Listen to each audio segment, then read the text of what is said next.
Welcome, dear friends. Welcome to our spiritual home, the Unitarian Universalist Church of Tarpon Springs. We're glad to have you with us today. My name is Judy Lucarelli, and I'm serving on the Board of Trustees. I use she, her pronouns to describe myself, and I'm a white woman, and in April, I'll be 74. Last time I told you I was 73 and a half. Almost 73 and a half. Well, I am officially past that now. For those of you who cannot see clearly, I have graying brown hair long enough to braid. Since the age of 12, I've been 5 foot 10 inches tall. I have hazel eyes and wire-rimmed glasses.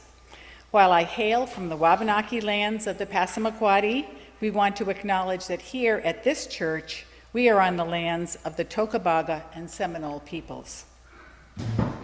We are a church of many welcomes, and we offer a warm welcome to all of you. This is a liberal community for all ages, promoting spiritual growth, social justice, and the arts. As such, ours is an active church, and everyone is invited to participate in any of our activities. To learn more about events, our church calendar is on our website, uutarpon.org, or we'd be happy to talk with you during the coffee hour. Our children are with us during the beginning of the service. I think we've lost one. We have faith formation programming available with our gifted leaders, Jami and Anna. Children gather for their time together with them after the story. If you'd like more information about our programming or to help while Jami is away with her new baby, please contact Reverend Kristina after the service. For those of you with us in the sanctuary, we have connection cards, front and back, in the pews near the hymnals. Losing my place. If you would fill one out, front and back, and put it in the offering plate or give it to one of our greeters, we will be able to keep in touch with you. And if you're watching us on Zoom or YouTube, you can send us an email at membership@uutarpon.org to get connected. There are also small cards to write any joys or sorrows that you would like to share with us. If you would like the service associate, to read your joy or sorrow instead of coming forward to share it yourself at the end of the service. Music is provided by our music director, Bonnie Whitehurst, and the amazing UUCTS choir. Again, welcome. Our opening hymn today is number 170 in the Gray Hymnal. We are a gentle, angry people. Please stand if you're willing or able. We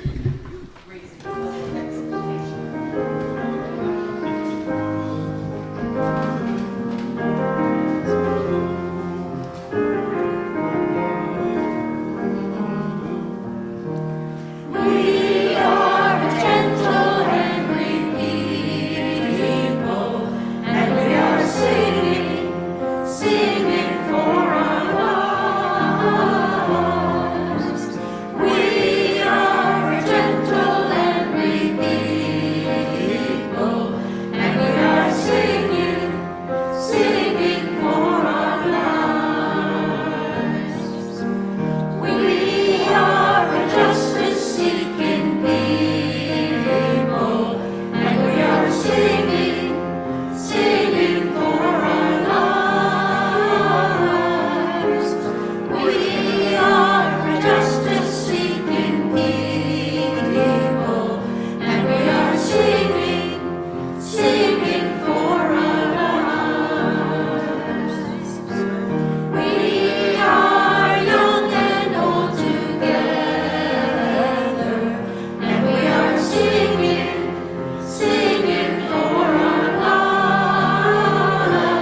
I am the Reverend Kristina Spaude. I use she, her pronouns and am a white woman.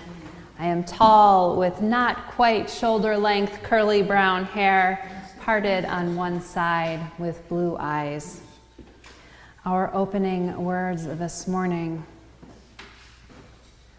First celebrated in the U.S. in 1988, National Coming Out Day was begun in recognition of those gays and lesbians who came out or were coming out of the closet to friends and family. At the time, many people believed they didn't know anyone who was gay or lesbian, let alone bisexual, trans, or queer. This was the beginning of a movement to transform queer identity and visibility from defensive and reactive to positive and celebratory in public. The AIDS epidemic was still killing thousands with all the vitriol and hatred that went along with it. 35 years later, National Coming Out Day, celebrated on October 11th, has gone through different understandings, today recognizing the deep privilege still in being able to come out.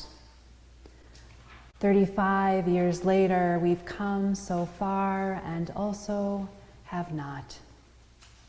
It is unsafe for many to come out to friends or family, work or school. Otherwise, you might be kicked out, evicted, shunned, fired, bullied, or worse. This morning, we will honor the ways our religious heritage, our congregations, members, and friends have continued moving in a direction to try to make the world a safer place for all to honor our whole selves. Come, let us worship together.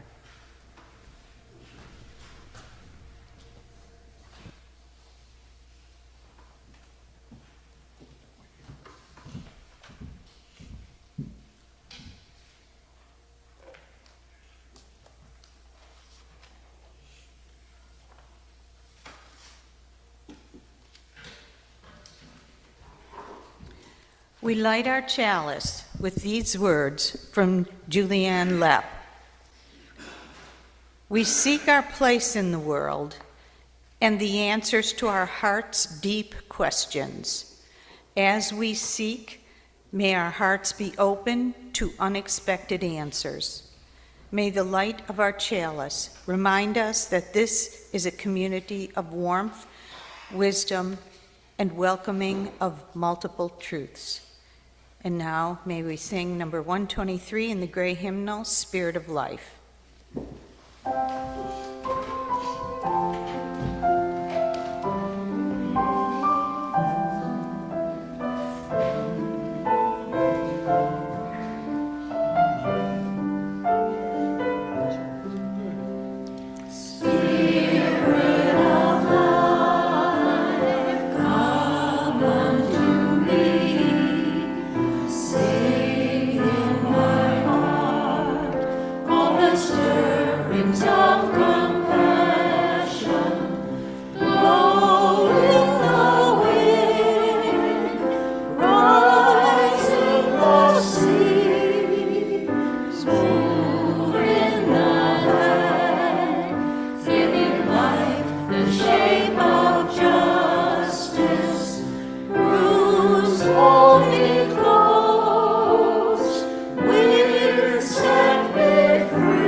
Our story today is one that some of you have heard before, but it's just so good.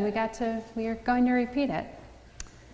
So this is Morris Micklewhite and the Tangerine Dress by Christine Baldacchino. Morris has a mother named Moira and a cat named Moo. Morris likes Sundays because his mother makes him pancakes on Sundays. Mondays are great too because on Mondays, Morris goes to school. Morris likes lots of things about school. He likes to paint. He likes to do puzzles. He likes the apple juice at snack time and singing the loudest during circle time. Most of all, Morris likes the dress-up center and the tangerine dress. Morris likes the color of the dress. It reminds him of tigers, the sun, and his mother's hair. He likes the noises that the dress makes, the swish, swish, swish when he walks and the crinkle, crinkle, crinkle when he sits down. He takes turns wearing all the different shoes, but his most favorite ones go across the floor. Sometimes the boys make fun of Morris. Sometimes the girls do too. Morris pretends he can't hear their words over the swish, swish, swish and the crinkle, crinkle, crinkles and the he makes when he walks. Morris pretends that he can't hear the words, but he can. On Monday, Becky tried to pull the dress right off his back. "You can't wear it. You're a boy." On Tuesday, Eli, Henry, and the other boys wouldn't let Morris ride on their spaceship unless he took the dress off. Astronauts don't wear dresses. On Wednesday, Bee and Lila noticed Morris's fingernails. His mother had painted them for him the night before. They chased him around the playground shouting, "Pinky fingers, pinky fingers." On Thursday, the boys wouldn't sit near Morris at the snack table. "We don't want you to turn us into girls," they said. On Friday, Morris pretended he had a tummy ache. When he thought of all the kids in the class and all the mean things that they said and did, his tummy ached for real.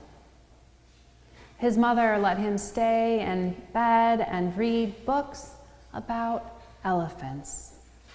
Moo sat on his lap. Moo liked elephants too. On Saturday, Morris's mother brought him some apple juice. As he took a sip, she stroked his hair. Moo purred loudly. Morris suddenly felt well enough to do a puzzle. He hummed to himself and he felt still better.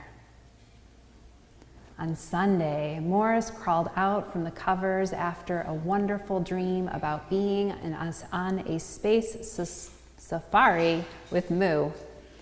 In the dream, they saw big blue elephants and tigers the color of the sun that Morris could hold in the palm of his hand.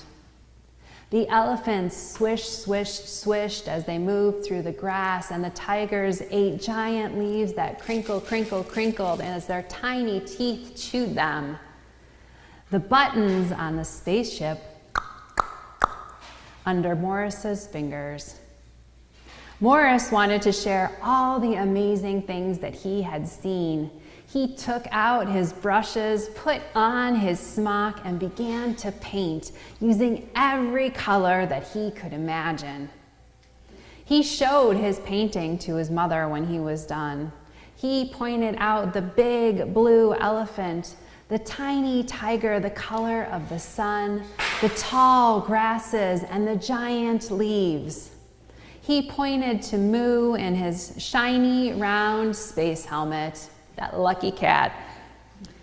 "And who's that?" his mother asked, pointing at the little boy in the tangerine dress riding atop the big blue elephant. Morris was hoping that she would ask. "That's me," he said. On Monday, Morris went back to school with his painting rolled up in his backpack. When he had the chance, he put on the dress that reminded him of tigers and the sun and his mother's hair. Morris swished, swished, swished. The tangerine dress crinkled, crinkled, crinkled. His shoes. Morris felt wonderful. Eli and Henry wouldn't let him on their spaceship, so Morris built his own. He hung his painting on the front of it and climbed in, ready to take off. "Are there really elephants in space?" Eli asked. "And tigers?" "If you follow me, we can find out," Morris offered. Eli and Henry followed Morris to a planet they had never visited before. As they explored, Morris swished, swished, swished. The tangerine dress crinkled, crinkled, crinkled, and his shoes.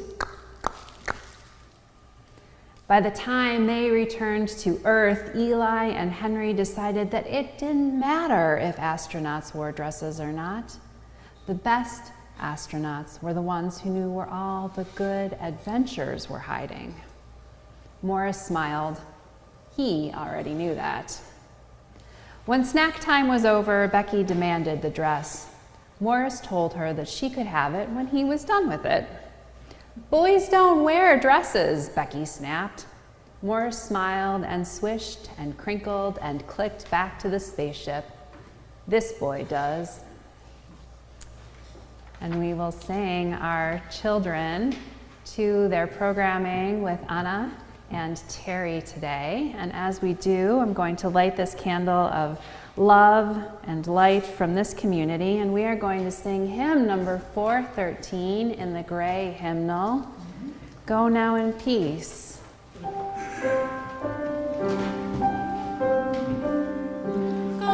now in peace, go now in peace, may the light of God surround you everywhere, everywhere you may go. Go now in peace, go now in peace, may the light of God surround you everywhere, everywhere you may go. Okay.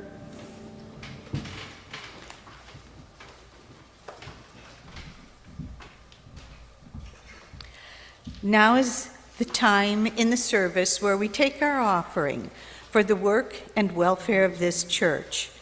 Ours is a free faith which must sustain itself financially.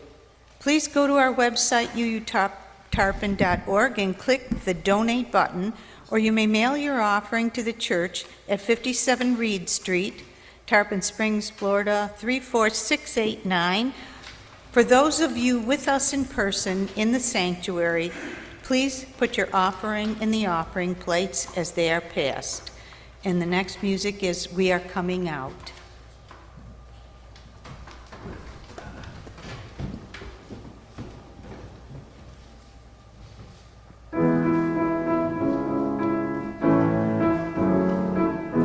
We are here to tell the world we are coming out. We are here to spread the word.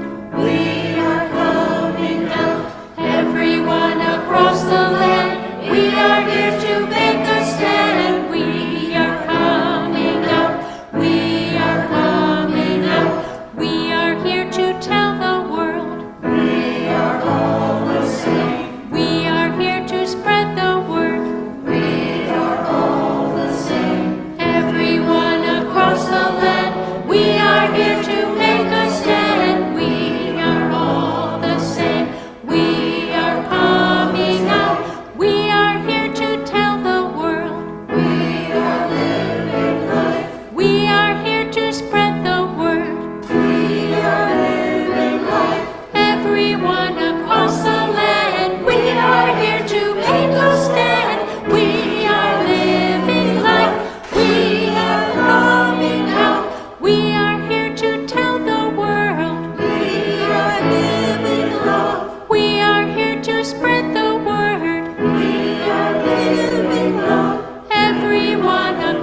I wasn't singing. I was unmuted. No one needs to hear it loud like that. We're going to take a moment now of silence to let you settle into yourselves, into your seats. You might take a few deep breaths deep into your belly if that is comfortable for you.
Our reading for today is the General Resolution on Discrimination Against Homosexuals and Bisexuals that was passed by our General Assembly and put into effect on July 1st, 1970. Recognizing that a significant minority in this country are either homosexual or bisexual in their feelings and or behavior. Homosexuality has been the target of severe discrimination by society and in particular by the police and other arms of government. A growing number of authorities on the subject now see homosexuality as an inevitable sociological phenomenon and not as mental illness. There are Unitarian Universalists, clergy and laity who are homosexuals or bisexuals. Therefore, be it resolved that the 1970 General Assembly of the Unitarian Universalist Association urges all people immediately to bring an end to all discrimination against homosexuality, homosexuals, bisexuality, and bisexuals with specific immediate attention to the following issues. Private, consensual behavior between persons over the age of consent shall be the business only of those persons and not subject to legal regulations. A person's sexual orientation or practice shall not be a factor in the granting or renewing of federal security clearance, visas, or the granting of citizenship or employment.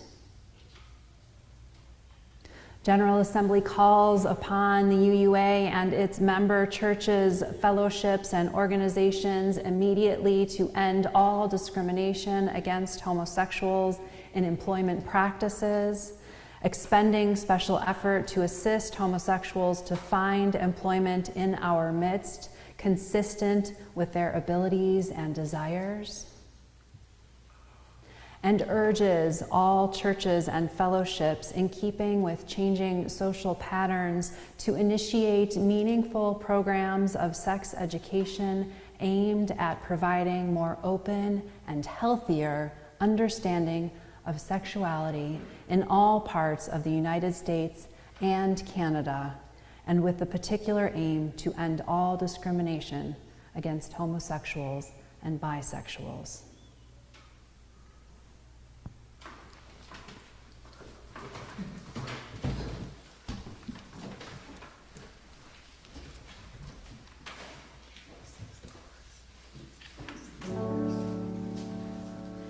We have cleared off the tables, the leftovers saved, washed the dishes and put them away. I have told you a story and tucked you in tight at the end of your knockabout day. As the moon sets its sail to carry you to sleep over the midnight sea, I will sing you a song no one sang to me. May it keep you in good company. You can be anybody you want to be. You can love whomever you will. You can travel any country where your heart leads, and know I will love you still. You can live by yourself. You can gather friends around. You can choose one special one. And the only measure of your words and your deeds will be the love you leave behind when you're done. There are girls who grow up strong and bold. There are boys quiet and kind. Some race on ahead, some follow behind, some go their own way and time. Some women love women, some men love men, some raise children, some never do. You can dream all the day, never reaching the end of everything that's possible for you. But don't be rattled by names, by taunts, by games, but seek out spirits true. If you give your friends the best part of yourself, they will give the same back to you. You can be anybody you want to be. You can love whomever you will. You can travel any country where your heart leads, and know I will love you still. You can live by yourself. You can gather friends around. You can choose one special one.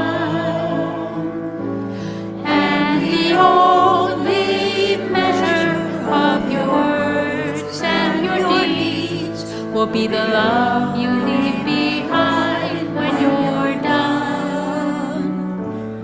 Will be the love you leave behind when you're done.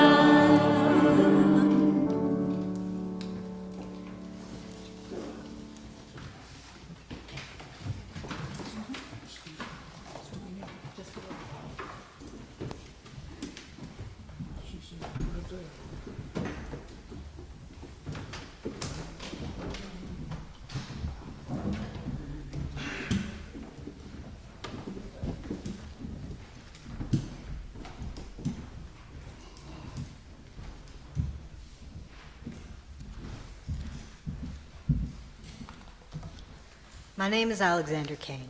I go by he, they pronouns, and I'm short with, thank you, with darker, short brown hair. Coming out for me, at least to my mother, was a spur of the moment thing. the night before a weekend trip away with my summer camp. I didn't let myself have time to overthink it. That wasn't until the next morning, as I was getting on the bus, that the thoughts started. But it was okay. Because when I came back, there was the big talk, the "are you sure" questions, the "what about surgery?" hormones. All of that was answered. But with my dad and stepmom, it was as simple as, "That's okay. We still love you." The second time around for me, all I did was hang a flag and said nothing, because I know I didn't have to fear them. Coming out for me for school was harder. I walked in one summer with new hair, new clothes, and a new name. Though nobody said anything, and I think that was more terrifying than someone saying something, because silence is the scarier answer when someone comes out to you.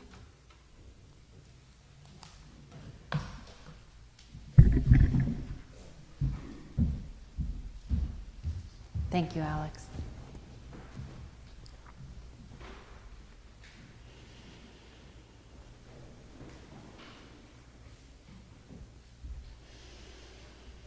H.P. Rivers writes, "Blessed are the queer.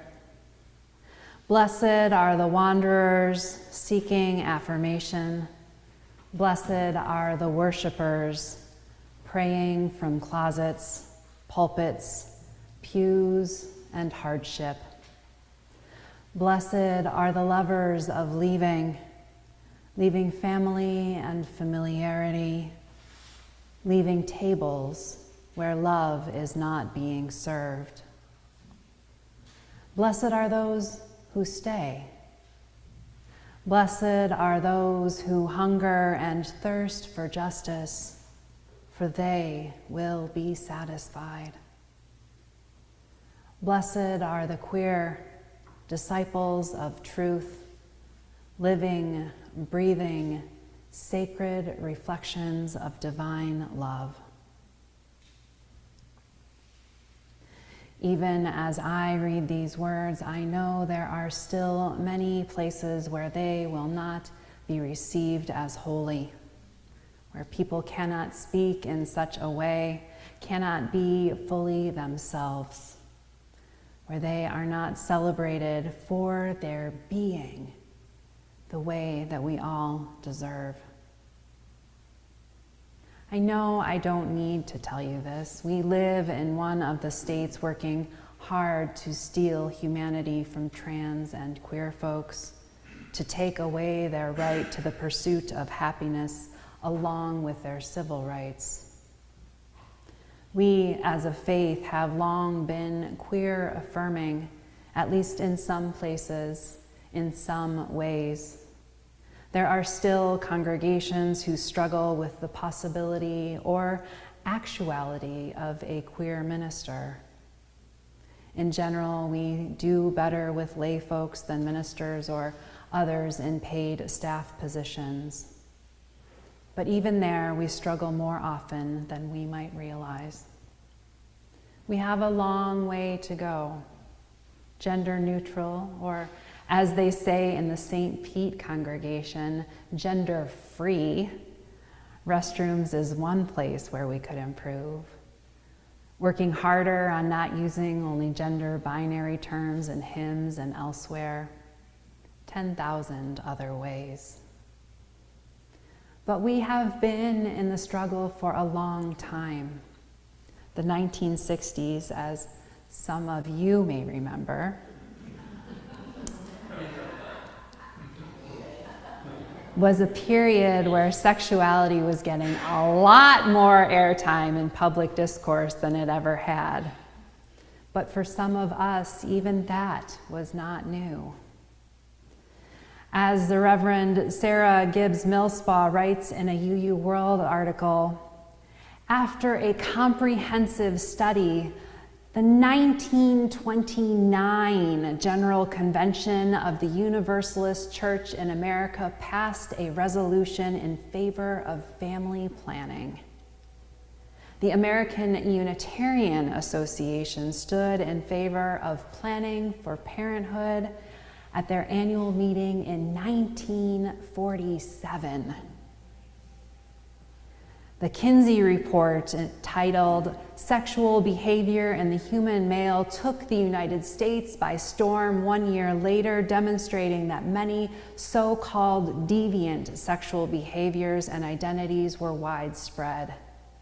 Unitarians and Universalists took note.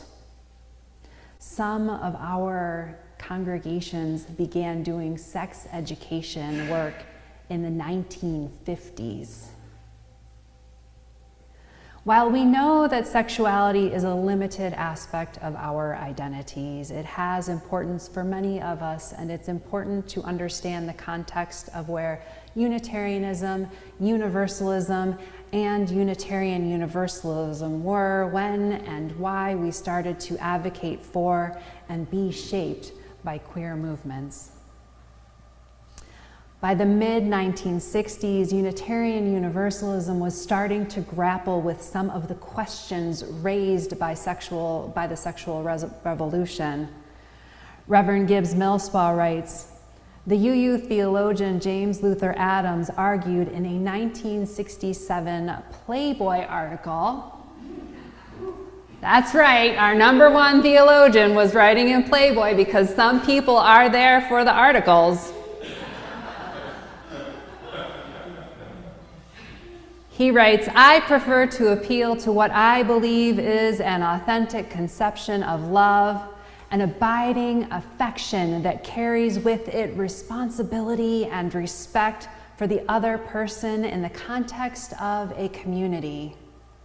Out of this complex of values emerge guidelines, not neatly formulated rules." Reverend Gibbs Millspaugh continues, "Theologians, philosophers, and average UUs wrestled with the implications of such new guidelines. A new morality, one based in situation ethics, where the right or wrong of a sexual act could not be determined by the type of act alone. Revolutionary. Love mattered. Emotions mattered. Individuals' values and beliefs mattered." Also in 1967, our UU liberal religious educators were wondering what to do about teaching human sexuality factually and in line with our UU values. About Your Sexuality, the predecessor to our current Our Whole Lives program, was released with its multimedia resources, which included film strips and records, to congregations in 1970. The first officially known Unitarian Universalist minister to come out as gay was the Reverend James Lewis Stoll, who came out in a 1969 UU Youth Conference.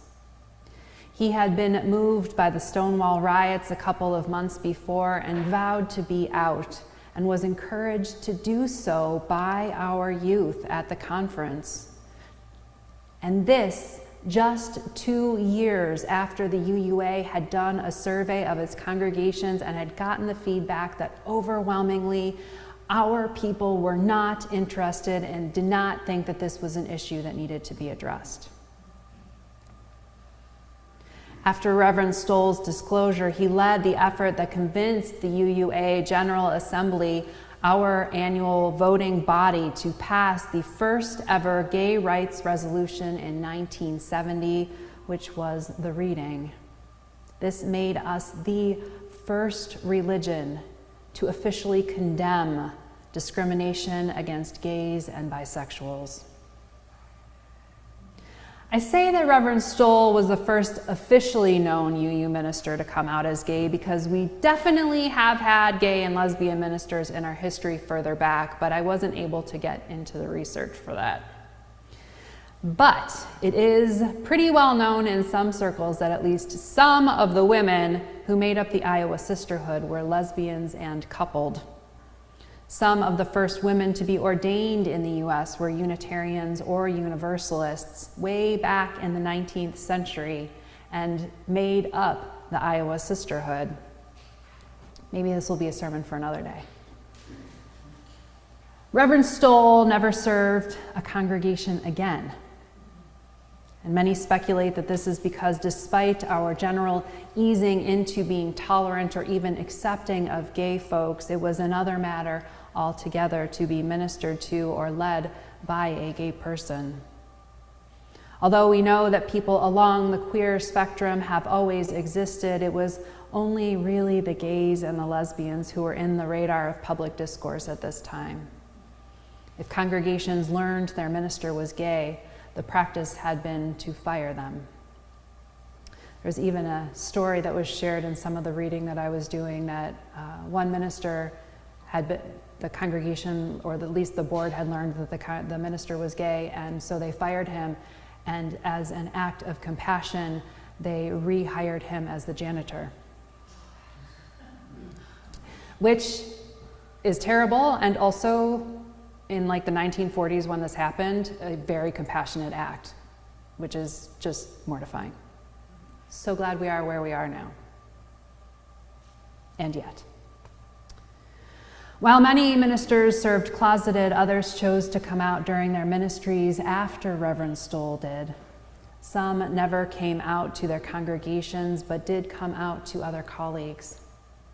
There was a small group of gay and lesbian ministers who used to meet at General Assembly and other events that was secret, as some were in marriages and not out in any part of their lives. There was pushback from lay UUs.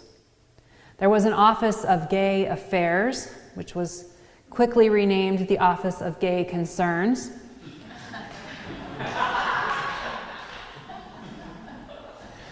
Feel like I'm not really sure that, yeah. Anyway, the office was voted on at General Assembly. The year after it was voted to be funded, the same year I think that it was established, it was voted on for funding in 1973 and came into existence in 1974. And that same year, congregants at GA tried to vote it away. No one called the office when it was fully staffed for a year and a half. And the woman who was the first full-time director was basically shunned by other UUs. She told a story once of being on an elevator at General Assembly and other people stopping at the next floor and getting out. It took almost 10 years before other gay ministers were ordained and called to settled ministries.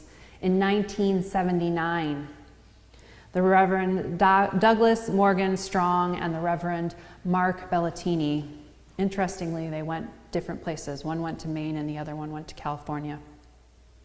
I believe Reverend Strong had a long parish ministry career, and I know that Reverend Bellatini did.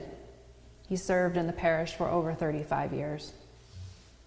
You can find some of Reverend Bellatini's writing if you are interested in the Gray Hymnal, and he has written several books as well that are stunningly beautiful. We've had other gay people serving our congregations, but the history isn't as well documented or accessible at this time.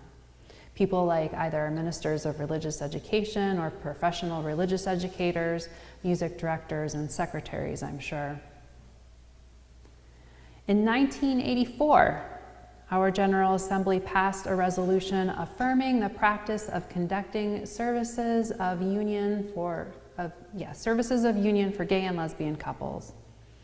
This was a pretty big deal for us because ministers have been feeling less sure about whether they could be public about this. We passed another resolution in 1996 in support of full marriage equality. Although these firsts are milestones to be celebrated, the general culture of our congregations was slow to change, shocking no one. We were not immune from heterosexism, homophobia, biphobia, or transphobia. Every terrible thing that you hear now from the right or anyone else about the LGBTQ plus community has been said by at least one person on our congregations in our history. I know this because I read the feedback comments on a UUA survey that went out, and they were bad. To rectify some of this, 2 programs were developed and offered to our congregations. The Welcoming Congregation Program for congregations to be supportive of LGBTQ plus folks, and Beyond Categorical Thinking, a program designed specifically for congregations in search to help them think about a minister or other staff person who might not fit what they were used to. The Welcoming Congregation Program was initiated in 1989 to help congregations welcome people of all sexual orientations and gender identities. The Welcoming Congregation Handbook, first published in 1990, was updated several times before being discontinued in 2014. The need, of course, hasn't stopped, although many, somewhere around 75% of our congregations have gone through the process of becoming a welcoming congregation. But the language and understanding were changing so rapidly, and given the abundant resources on many aspects of LGBTQ plus life that are available all over the place, cue the internet, the need for maintaining this resource just wasn't there. But the need for continuing education has gone on, and so the UUA has been encouraging congregations to assess their own learning needs and to address them in their congregations. This is how our congregation is currently participating in the Welcoming Congregation renewal process. And we've had some educational opportunities, yay, education, through workshops, a webinar, a common read, and as well as the creation of our Rainbow Welcome Circle. Beyond Categorical Thinking was launched in 1989 to address concerns about race, gender. There weren't a significant number of women in ministry at the time, let alone any gender other than men and women. Sexual orientation and disability. In 1998, when Matthew Shepard was beaten and left for dead, that anniversary, 25-year anniversary was just a couple days ago. But in 1998, the number of our congregations participating in the Welcoming Congregation process began to triple every year. Our first out trans minister was ordained in 1988. The first out trans minister called to serve a congregation was in 2002. The Reverend Sean Dennison, who is still actively serving in parish ministry. Others have since joined the ranks of parish ministers, as have some folks who are non-binary and other gender identities. In the last 50 years, our General Assembly has passed resolutions and actions of immediate witness against discrimination, about AIDS, about the military, especially regarding Don't Ask, Don't Tell, sexual education in public schools, marriage equality, the Employment Non-Discrimination Act, and more. And then in 2009, the Side with Love, formerly Standing on the Side of Love campaign was launched. This is a public campaign sponsored by the UUA. In the last few years, this campaign has become the umbrella organization for all of our justice efforts, supporting work on climate justice, decriminalization, democracy, and reproductive and trans rights. They are working underground to help make sure that trans and queer people living in hostile states either get care and support or the resources they need to help move them to safer communities. Our work continues, and like all justice work, will continue until love prevails. It has been a long and hard road. Covenant was broken, but also renewed. Our queer siblings have fought, and allies have arrived around them. For this, we give thanks. And I offer these words, a rainbow blessing from Cricket Hall. May the drag stage rise to meet you. May the world rise to accept and embrace you. May the rainbow of love enfold you. May your fluidity never be hindered. May your pronouns always be supported and your dead name forgotten. May those you invite into your life remain loyal. May your chosen family lift you up and catch you when you need it. May you be able to catch others when they need it. May you remember sensitivity is not a weakness, but instead a great strength welling up inside you. And until we meet again, may you remember that you are loved and you are divine. Our closing hymn is number 1014 in the Teal hymnal, originally written as Standing on the Side of Love, which is what gave the name to the organization I last referenced. It was rewritten in 2016 by the author, composer Jason Shelton into Answering the Call of Love. So I invite you to try singing the words as Answering the Call of Love while you sing.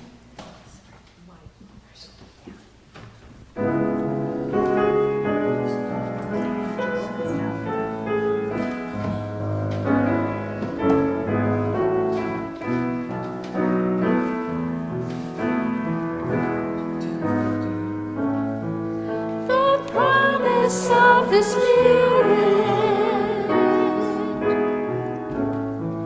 faith, hope, and love abide, and so every soul is blessed and made whole. The truth in our hearts is our God.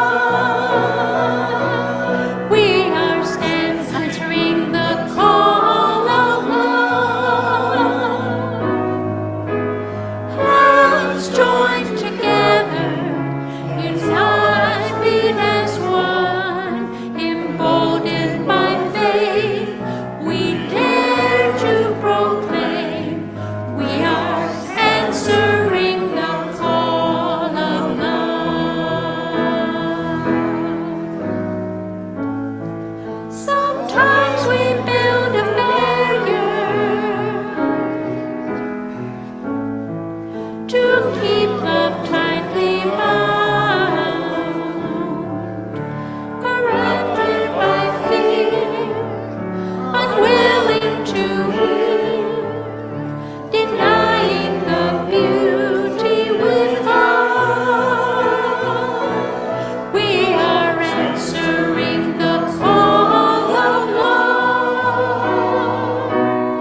As always, our closing words come from Jean Harrison Newyar, who has written in The Gift of Faith.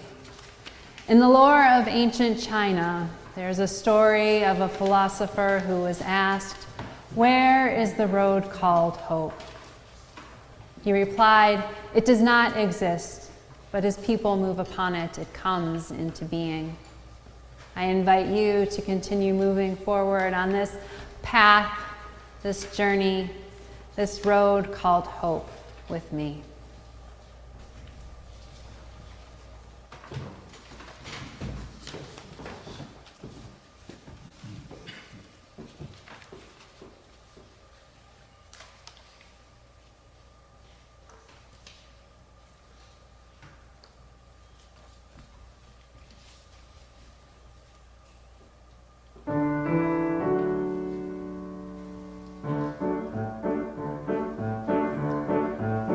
If you're gay, then you're gay. Don't pretend that you're straight. You could be who you are any day of the week.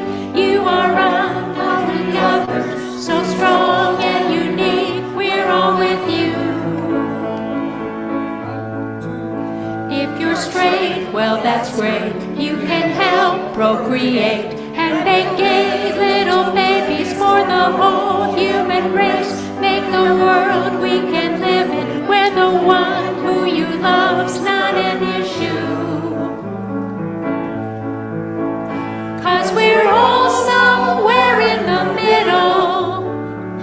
We're all just looking for love to change the world.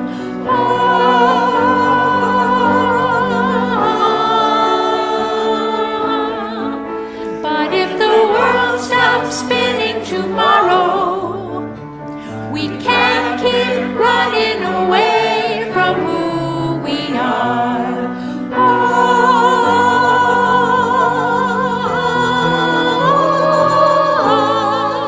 If you're gay, then you're gay. If you're straight, well, that's great. If you fall in between, that's the best way to be. You've got so many options. Every fish in the sea wants to kiss you.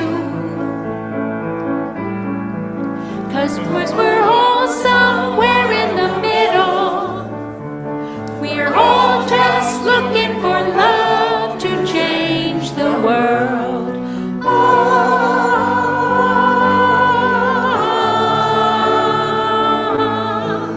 But if the world stops spinning tomorrow, we can't keep running away from who we are.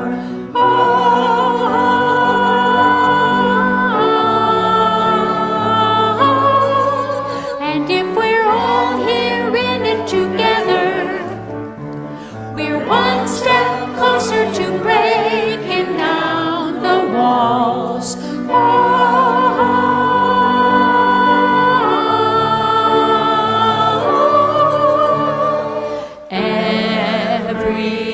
Everyone is gay. Hooray!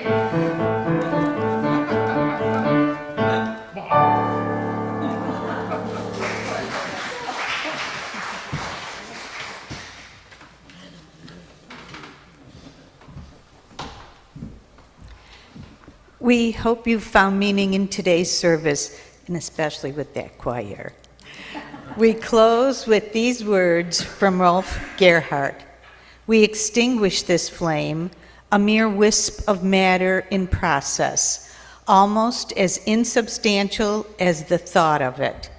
Yet our civilization has harnessed the power of such a flame to drive and shape a new world.